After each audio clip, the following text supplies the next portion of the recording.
The Grand Hall of the Galactic Council was a place unlike any other in the galaxy. Floating towers of crystal light stretched high into the ceiling, and hundreds of alien banners glowed in the air. Representatives from every corner of known space had gathered that day. They spoke in many voices of many shapes, but they all shared one purpose: to decide the future of the newest spacefaring race, humanity. At the center of the circular hall stood a single figure. She was small compared to the towering forms around her, yet her posture carried quiet strength. Ambassador Rhea Carter represented Earth. She wore the simple gray uniform of the United Terran Assembly, without jewelry or rank. Her presence was calm, but her eyes showed that she understood the weight of the moment. From the far side of the hall, the council speaker, a tall creature with a face made of shining scales, addressed the assembly. "Honorable members," he began, his voice echoing through translators. "We meet today to offer the species known as humanity one final chance to join our great alliance, the unified charter of civilizations." A wave of sound spread through the chamber, approval, curiosity, and some quiet laughter. Many older species saw humans as loud newcomers, too young to hold a seat among them, yet a few others, often smaller worlds or newly freed colonies, listened with hope. They admired what humans had achieved in only a few centuries. Rhea stood still, hands folded before her. She had been here twice before, both times to hear the same offer and the same conditions. The council speaker continued, "The terms are generous. In joining, Earth will gain the protection of the galactic fleet, full access to trade routes, and the wisdom of 10,000 worlds.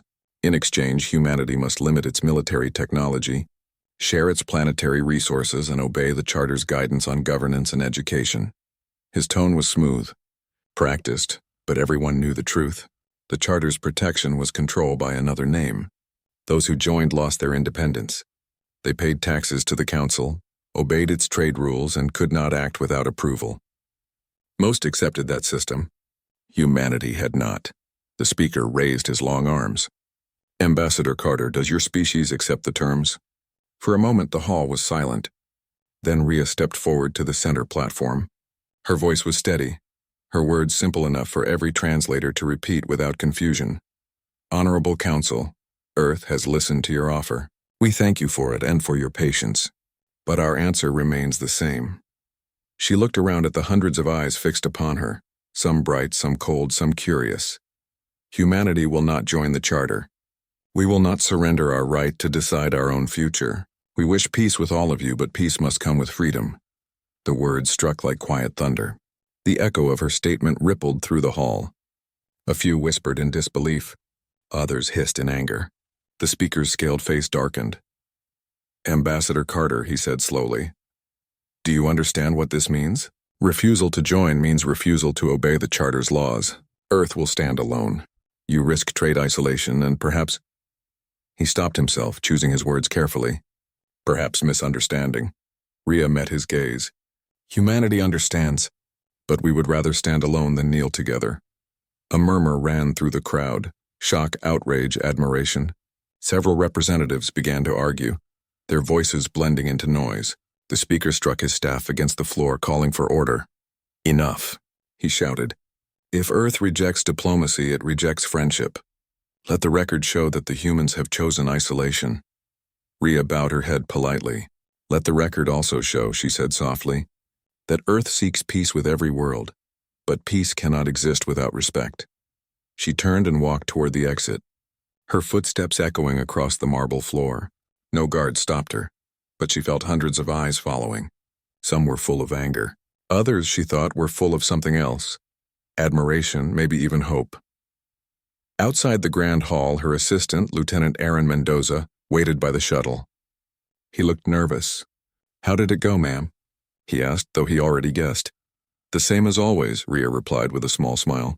"They offered chains wrapped in silk," Aaron sighed. "The Council won't take that well.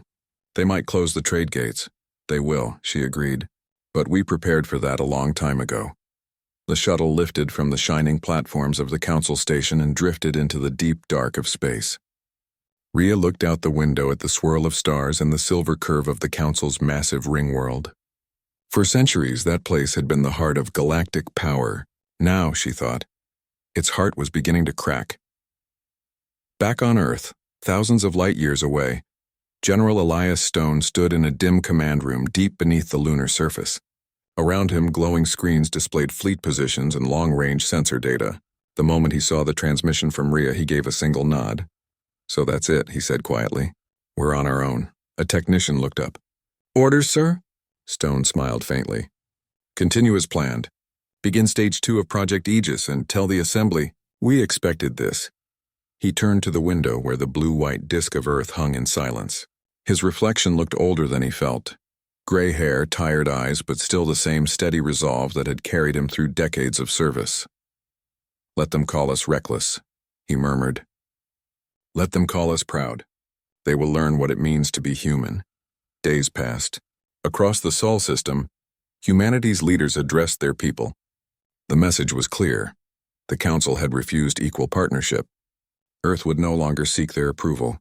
Many citizens felt fear, the fear of standing alone against a galaxy. But that fear slowly turned into determination. On Mars, engineers worked night and day on new colony defenses. On Titan, research stations upgraded communication arrays to secure channels. In the asteroid belt, miners volunteered to carry supplies to defense outposts. Humanity was not retreating. It was preparing. Rhea Carter returned to Earth as both hero and target of criticism. Some believed diplomacy had failed because of her words. Others praised her courage. But she knew it had never been about words. The Council had already decided that Earth must obey or be excluded. Her refusal only revealed what they feared most, a species that would not bend. Late one night, she stood alone at the window of the Terran Assembly Tower, watching the clouds drift above the sleeping city below. Her communicator chimed softly. "Ambassador," came General Stone's voice. "Our intelligence teams confirm that the Council has begun to discuss enforcement measures, trade restrictions, possible patrols near our colonies." "I expected as much," she replied. "Will they attack?" "Not yet. They think we're weak. They think we'll ask to return," Rhea smiled.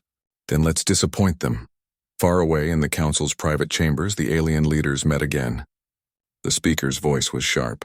"Humans must not be allowed to disrupt our unity.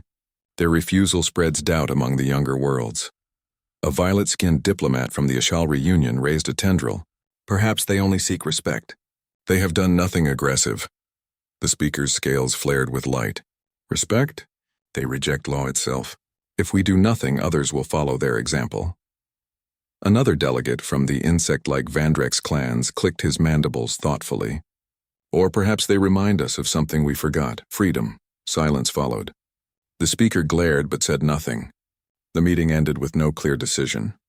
Yet the seeds of disagreement had been planted. Meanwhile, on Earth's moon, General Stone watched as massive defense satellites drifted into position. The network would soon cover the entire solar system. Humanity's technology had advanced quietly for decades, hidden behind peaceful trade and exploration projects. Now it would serve a different purpose and protection. He remembered his grandfather's words. "Freedom is not given. It is chosen." Stone knew the galaxy would soon test that choice. Weeks later, Rhea stood again before the United Terran Assembly. Every seat was filled. Scientists, officers, colonists, farmers, all watching her closely. Cameras broadcast her speech across the colonies. "My friends," she began, "the Council believes we will regret our decision. They think we will return and ask for permission to live as they tell us. But I know humanity better than that. We are builders, explorers, dreamers. We have crossed oceans and planets. We have made mistakes, yes, but we always rise again. That is who we are." Her voice grew firm. "Let the stars know that Earth does not seek war. We seek respect. We will trade fairly, speak honestly, and defend our right to exist freely." Applause filled the chamber. It was not loud at first, but it grew, spreading through the hall, echoing from the walls, carried by millions watching across the system. Rhea raised her hand for silence. "This is not the end of diplomacy," she said. "It is the beginning of dignity." When she stepped outside after the speech, the night sky was clear. Above her, the stars glittered. Countless worlds, countless voices. Somewhere out there, the Council plotted how to bring humanity back under control. She could almost hear their arguments, their fear of what humans might become, but she also knew something they did not. The human spirit was not built to obey. It was built to endure. And as the first faint light of dawn touched the horizon, Rhea Carter whispered to the sky, "Let them come. We are ready." The stars above Earth seemed calm, but everyone in the Sol system knew peace was only an illusion. Ever since Ambassador Rhea Carter's bold refusal at the Galactic Council, rumors had filled the space channels. Some claimed the Council was preparing a fleet to teach humanity a lesson. Others said secret negotiations were happening between the alien races about how to divide human territories once Earth surrendered. But on the Moon, inside the heavily protected Luna Command, there was no panic, only purpose. General Elias Stone stood at the center of the main operations deck.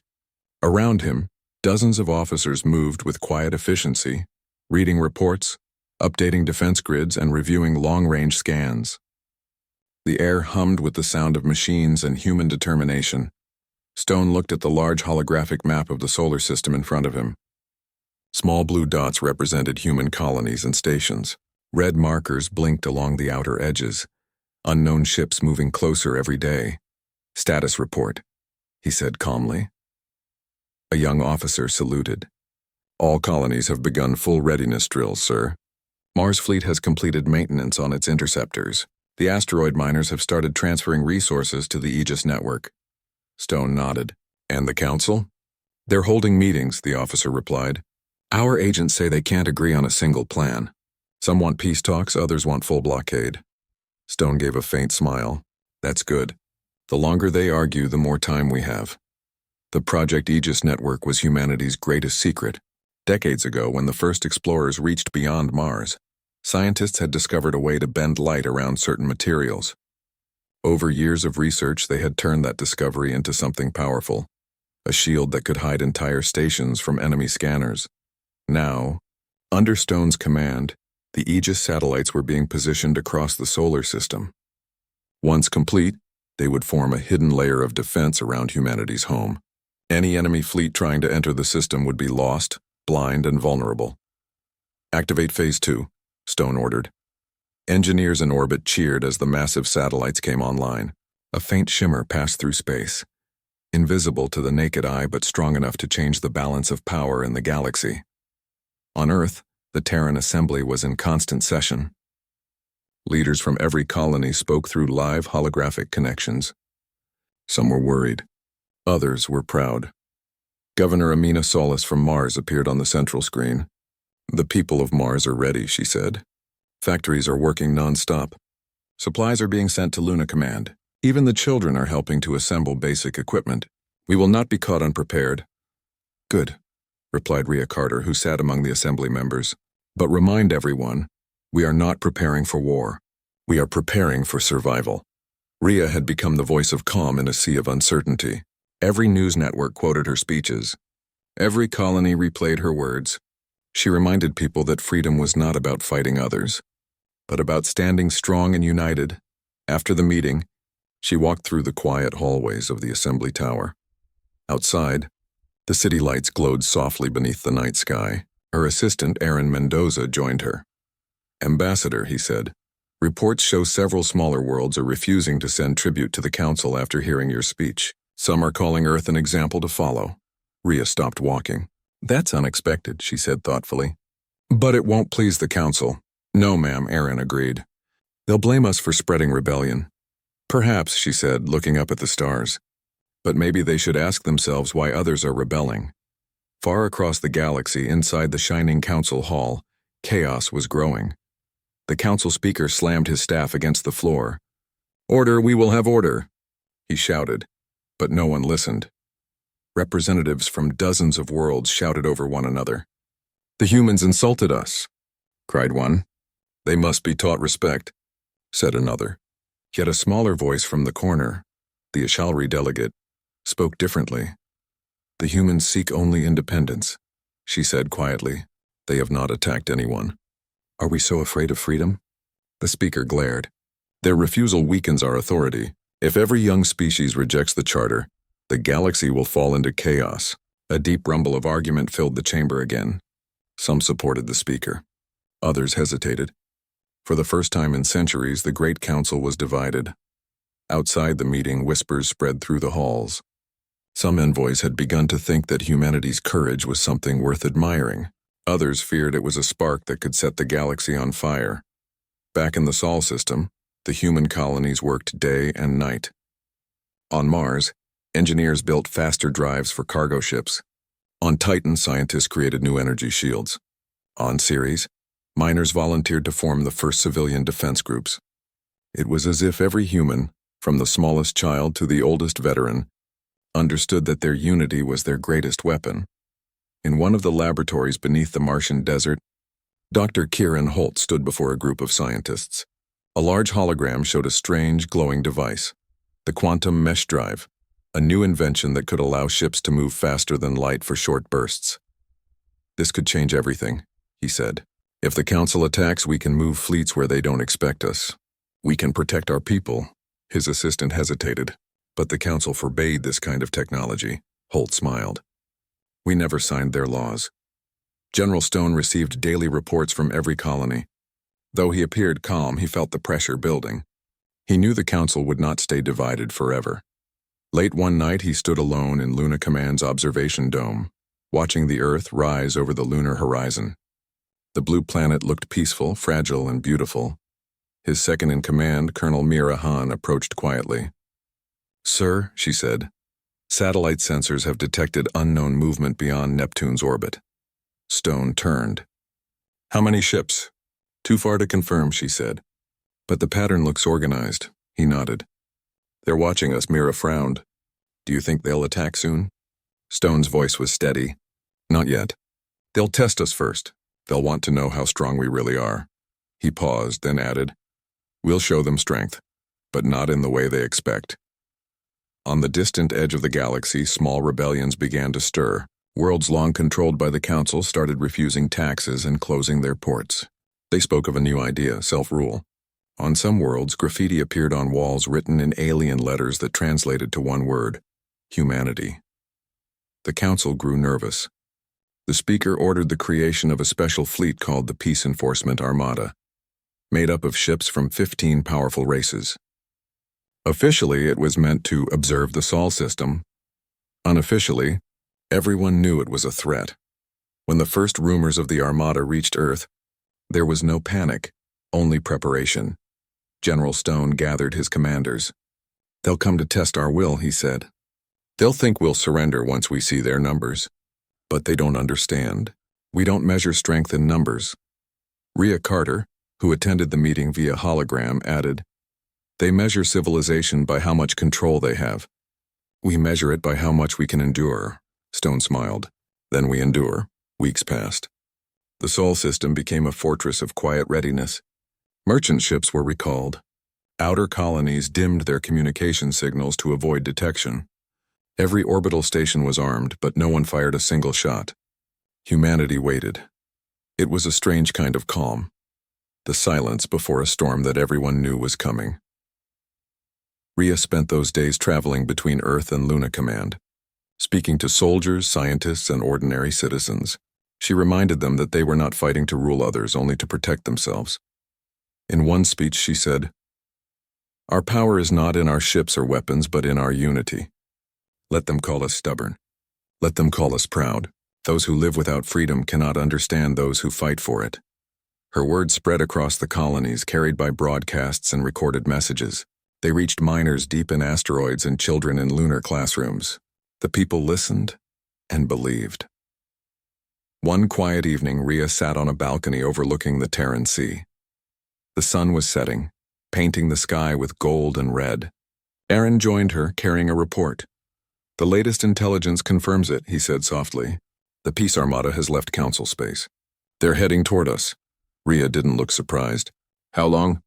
3 weeks, maybe less." She nodded slowly. "Then it begins." Aaron hesitated. "Do you think we can stop them?" Rhea looked up at the sky. "No," she said calmly. "We don't need to stop them. We just need to remind them who we are." In Luna Command, General Stone watched the incoming data silently. The red dots, the alien fleet, were still far away, but they were coming. Around him, officers whispered nervously. He finally spoke, his voice steady and clear. "We've waited long enough for others to decide our fate. Now we write it ourselves. He turned toward the massive window where Earth shone like a beacon of blue and white. Tell every ship and every station to hold position. No one fires unless fired upon. When they arrive, we'll greet them with silence, the silence of strength.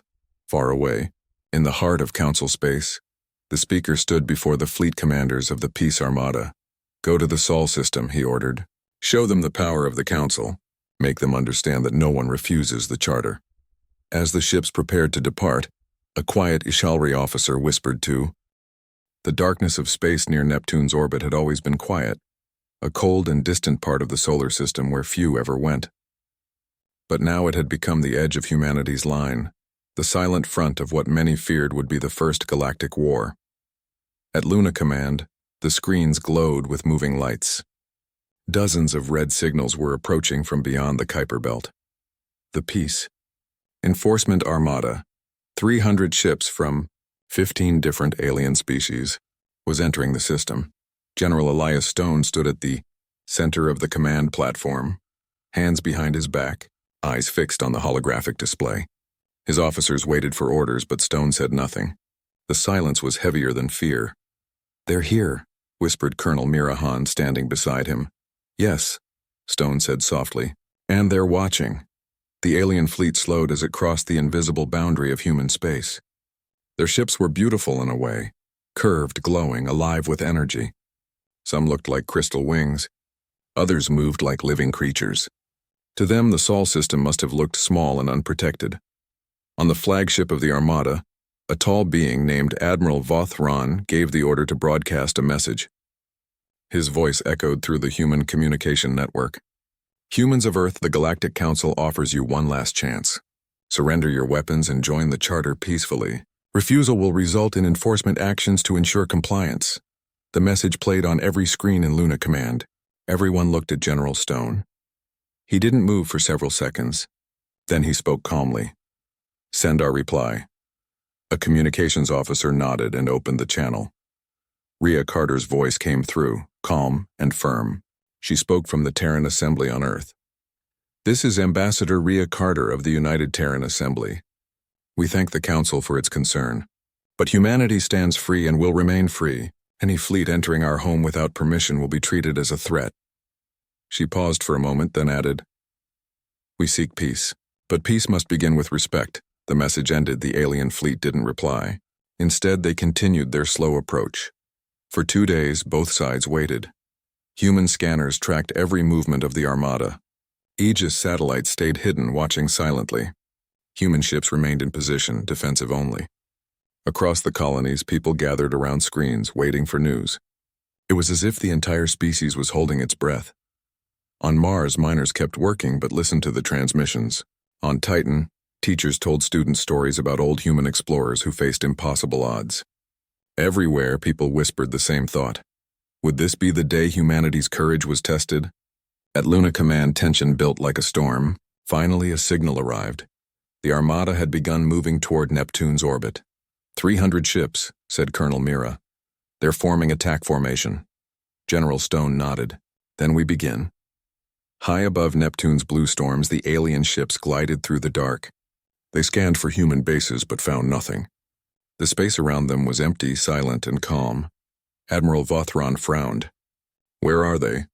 He demanded. Sensors show no stations, no ships, no energy readings.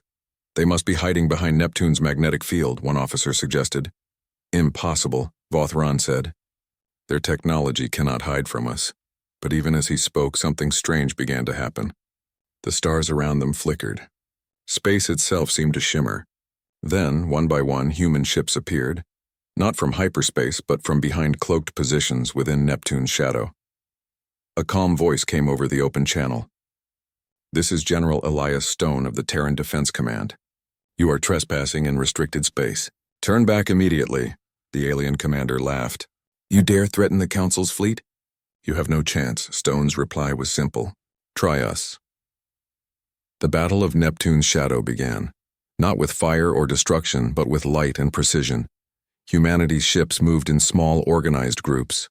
They used the Aegis fields to vanish and reappear, confusing the enemy sensors. When the aliens tried to lock weapons, their systems failed. They were seeing false images, false coordinates, the result of Earth's new technology. At the same time, from hidden platforms near Neptune's rings, powerful rail accelerators opened fire. Metal projectiles, moving faster than any beam weapon, struck the alien ships with pinpoint accuracy. No explosions filled the sky, only silent flashes of light as shields collapsed. Admiral Vothron shouted orders. "Return fire! Find their source." But every time his fleet fired, the humans disappeared. What they thought were ships were only holographic reflections created by decoy drones. On Luna Command, officers watched quietly. "Direct hit on enemy flagship's flank," one reported. "Second wave of decoys successful." "Good," said Stone. "Keep them guessing. No unnecessary losses. This is a test, not a slaughter." He turned to the communications officer. "Send a message to all colonies. Let them know we are holding the line."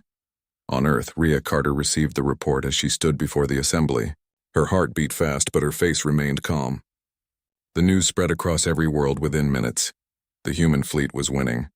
Children cheered in classrooms. Workers hugged one another in factories. Across the colonies, people stood taller. For the first time, they felt not fear, but pride. Yet Rhea knew the battle wasn't over. The Council would not give up easily. She looked out the window toward the night sky and whispered, "Hold strong, General." Back at Neptune, the alien fleet was in chaos. Their advanced weapons were nearly useless against the Aegis interference. Ships collided as confusion spread. Some commanders tried to retreat, others pressed forward blindly. Then, from behind Neptune's dark side, the human flagship, TSS Resolute, appeared, sleek, silver, and steady. It moved straight through the battle, unharmed by enemy fire. Its presence was like a message. Humanity did not run. Admiral Vothron watched in disbelief. "How can they stand against us? Their technology is primitive," one of his aides whispered. "Perhaps not anymore." For the first time, the Admiral felt something he had never known before. Doubt. After 6 long hours, the remaining alien ships began to retreat. Their communication lines were broken, their formations scattered. Humanity had not destroyed them. It had simply made fighting impossible. The Armada pulled back beyond Neptune's orbit, their pride wounded more than their ships. General Stone stood silently as the last enemy signals vanished from the display. His officers cheered, but he raised a hand. "Quiet," he said. "They'll be back." This was only the beginning. Colonel Mira nodded. "Yes, sir. But the galaxy now knows when we are not weak." Stone allowed himself a small smile. "Let them know. Let every world see." Hours later, Rhea Carter received a live message from Stone. His face appeared on her screen, tired but steady. "The first wave is gone," he said. "No major losses on our side." "They underestimated us," Rhea exhaled in relief. "You did well, General. All of you did." "It wasn't just us," he replied. "It was everyone. Every miner, every scientist, every builder who made this possible. Humanity fought together." Rhea smiled softly. "The galaxy will hear of this.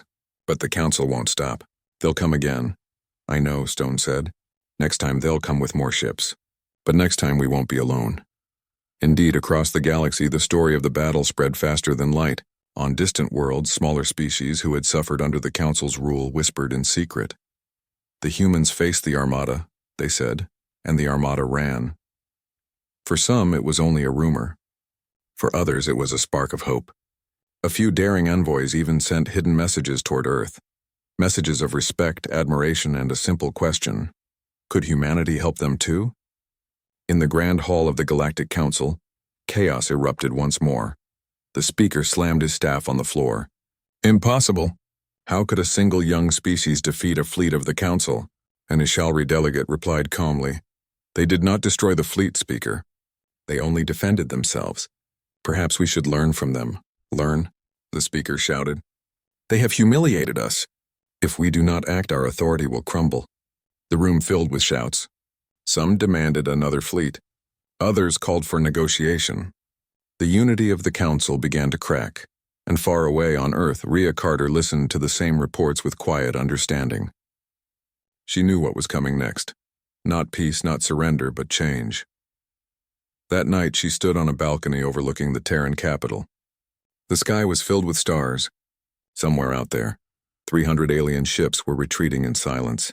Humanity had done what no one believed possible. Aaron, her assistant, stepped beside her. "Do you think they'll come again?" he asked. Rhea nodded. "Yes, and when they do, they'll bring everything they have." "Then what will we do?" She smiled faintly. "We'll do what humans always do. We'll stand, and we'll remind them. Respect is not given, it's earned." Far beyond the solar system, the wounded armada limped home through the stars. Among them, Admiral Vothron stared out the viewport in silence.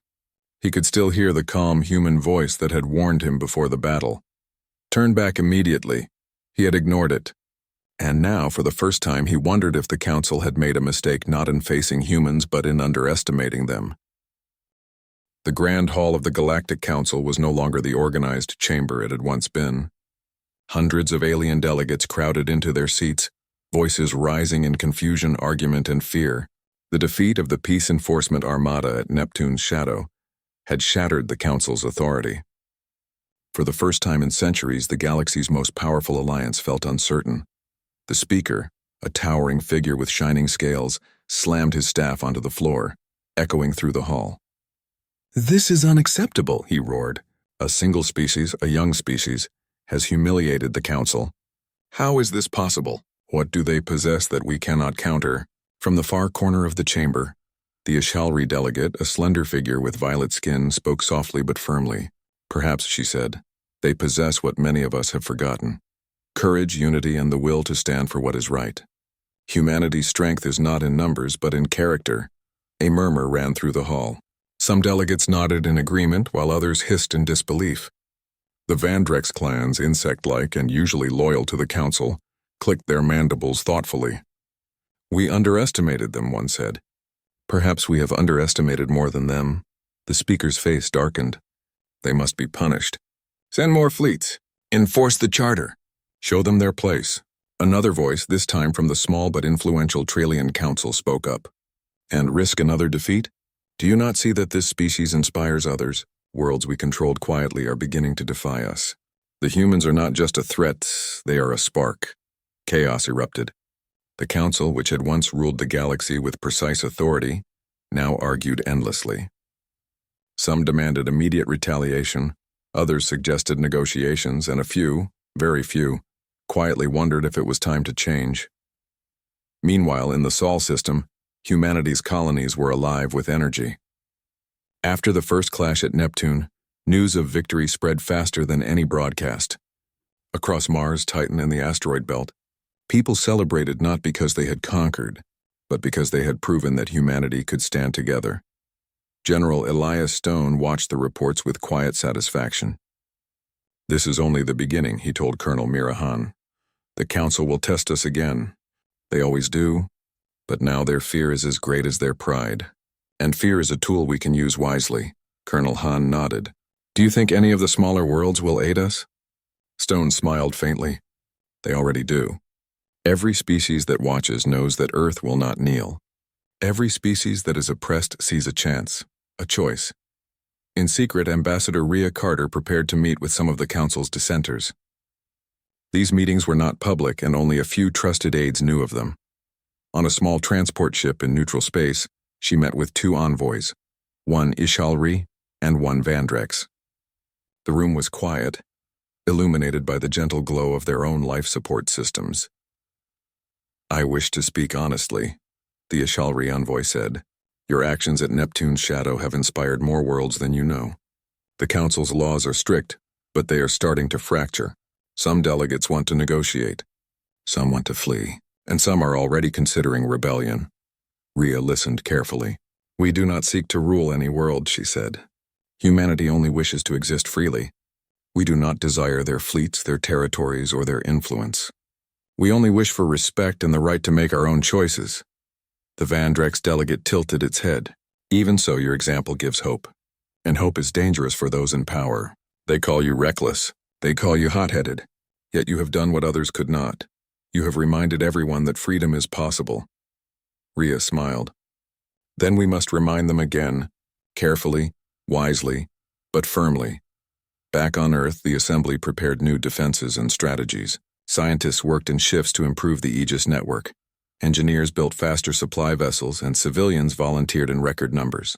Every human knew that the Council would not stop after one defeat. Humanity had to be ready for whatever came next. Rhea addressed the assembly. The Council is fractured. That is our opportunity. But we must not rush. We do not seek war. We seek understanding. We will defend ourselves if attacked, but we will also extend our hand to those willing to join us willingly. Her words were met with nods and quiet murmurs of agreement. Across the colonies, people whispered the same message to one another. Humanity does not fear. Humanity stands together. In distant Council space, reports of smaller world rebellions grew. Worlds under heavy taxation and strict control began closing ports and refusing to obey orders. Graffiti and messages spread across planets, simple phrases that translated roughly to, "Earth stands. So do we." Some species joined secretly, sending small fleets or supplies to the human colonies. Others simply refused to interfere with human activities. Slowly, the Council's authority was weakening, not through force but through inspiration. The speaker's anger grew. "They are not just defying us," he yelled. "They are teaching others to defy us," one advisor whispered. "Perhaps it is time to reconsider, Speaker. Humanity shows that there is another way." "Another way?" The speaker snapped. "We are the Council. Our way is law." Yet even as he spoke, doubt had begun to creep into the minds of others. The unity of centuries was cracking. Meanwhile, General Stone visited the orbital stations above Mars and the asteroid belt. He walked among engineers, pilots, and communication officers. He didn't need to give orders. Their discipline was already perfect. He stopped in front of a young engineer who had just finished calibrating a new shield array. "How are things?" he asked. "Better than ever, sir," she replied. "The Aegis network is fully operational. Even Council sensors cannot detect most of our hidden positions." Stone nodded. "Good. We will need every advantage. But remember, the true advantage is not technology. It is humanity itself. Our courage, our unity, our willingness to endure. The galaxy will test that more than any weapon ever could." The engineer smiled, proud to be part of something larger than herself. On one small, neutral world, Rhea Carter met again with Ishalri envoys. They discussed the growing unrest across Council space. "Many species are ready to leave the Charter," the envoy said. "They only need someone to show them the way." Rhea nodded. "Then we will show them, not with force but with example. Humanity does not take, destroy, or dominate. We inspire. We stand for freedom, for dignity, and for courage." The Ishalri delegate paused. "Are you certain? Even a single misstep could bring the full Council down upon you." Rhea's gaze was steady. "We are prepared. Not because we want to fight, but because we value our freedom. That is all the preparation we need." The next weeks passed with a strange quiet. The Council did not send another fleet immediately. Instead, they argued endlessly, sending envoys, sending spies, and watching humanity with growing unease. In the Sol system, humans trained, built, and prepared. Every colonist knew that the next test would be more serious, perhaps the most serious humanity had faced. But instead of fear, there was excitement, a sense of purpose that stretched from Earth to the outer colonies. Children in schools learned stories of human explorers and scientists. Adults worked longer hours to build defense and research facilities. Communities came together to support the fleet, the colonies, and one another. Humanity had discovered something stronger than fear: unity. Finally, the news arrived. Small fleets from minor Council worlds had defected. They refused orders and in some cases sent supplies to human positions. Some had even whispered messages of encouragement. Humanity was no longer alone. Quietly, subtly, other species had begun to see a new path. General Stone received the reports in Luna Command. He turned to Colonel Han. "Do you see what is happening?" he asked. Colonel Han nodded. "The Council's authority is cracking. They fear us, yes, but they also admire us. Some will join us willingly." Stone smiled faintly. "Then we must continue. Not with threats, not with force, but with example. Every act of courage, every act of honor, spreads faster than any weapon ever could." Rhea Carter stood once more before the Terran assembly. Her voice was calm but filled with strength. "The galaxy watches, some in fear, some in hope. We do not seek to conquer. We do not seek to rule. We seek only freedom, and to show others that freedom is possible. Let the Council fracture if it must. Let those who wish to follow their own path do so. Humanity will not step down and humanity will not step back. This is our time to lead, not with force, but with example. Her words spread across the colonies. For the first time, humans truly believed that they could change the galaxy, not by weapons alone, but by courage, unity, and determination. The galaxy had learned something new. Humanity would not bend. Humanity would not kneel. Humanity would inspire. And somewhere in council space, doubt had fully taken root. The Sol system was no longer quiet. Reports had arrived from every human colony, from Earth's oceans to the asteroid belt, that fleets of alien ships were approaching, far larger than any the humans had faced before. This time the Peace Enforcement Armada had returned, reinforced with new ships, better weapons, and more commanders determined to enforce the Council's will. Yet the humans were ready. Every colony, every station, and every ship had been prepared for this moment. The Aegis network was fully operational, cloaking entire fleets, hiding hidden bases, and providing unparalleled defensive coverage.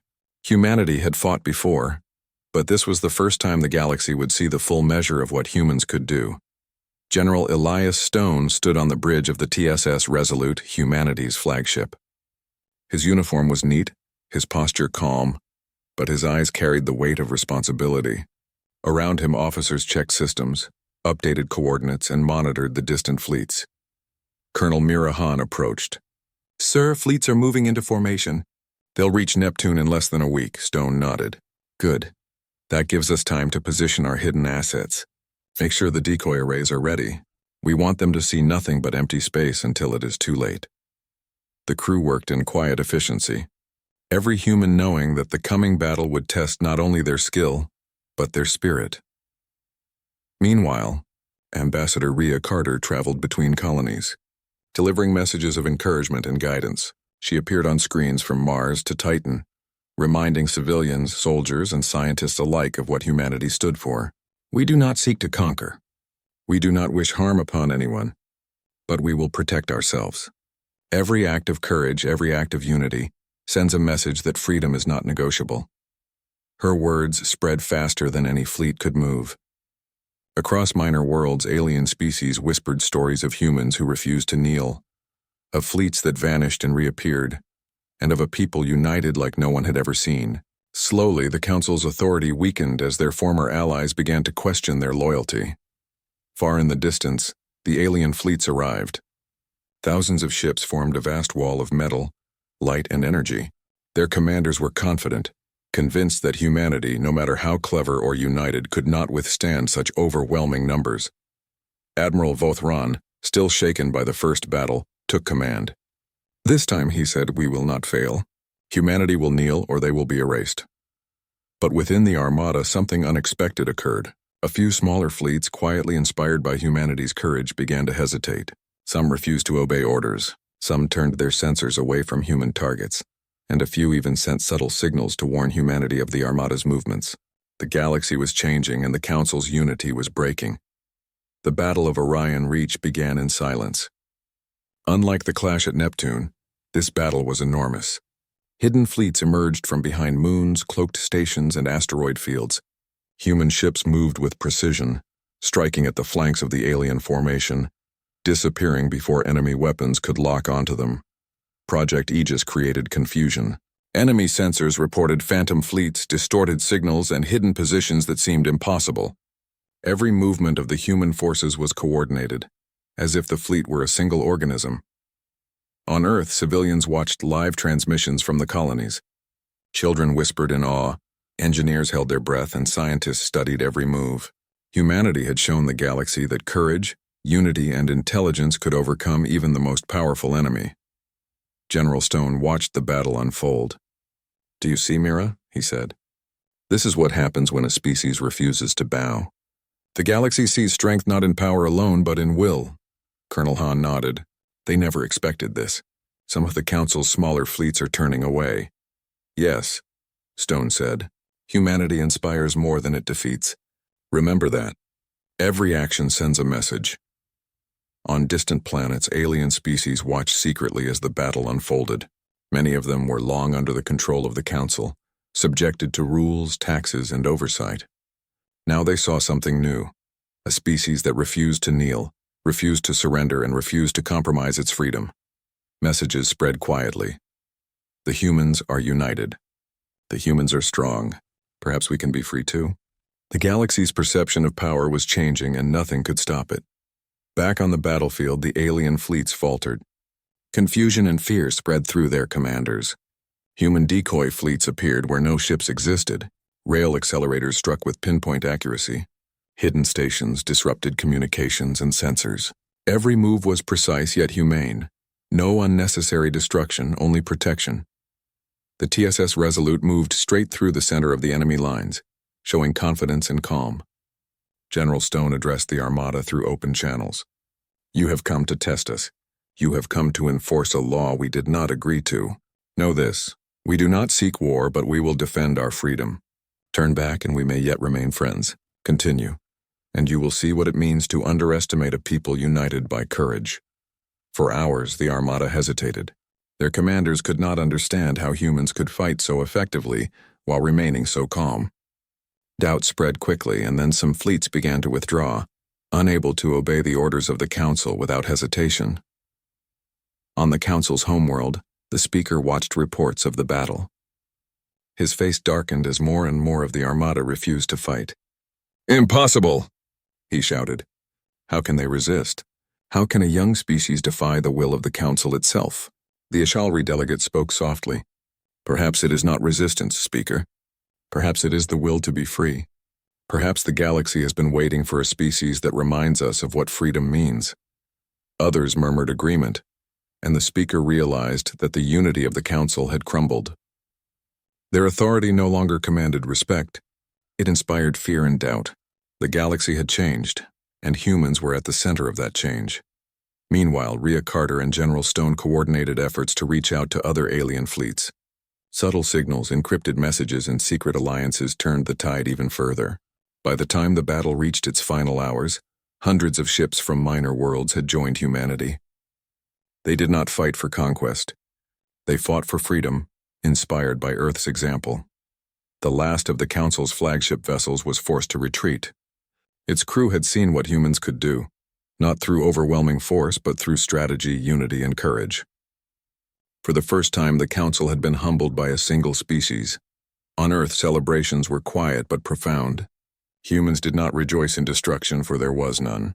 They celebrated unity, courage, and the fact that they had changed the galaxy's perception of freedom. General Stone addressed the fleet over a secure channel. "We have defended our home. We have inspired countless worlds.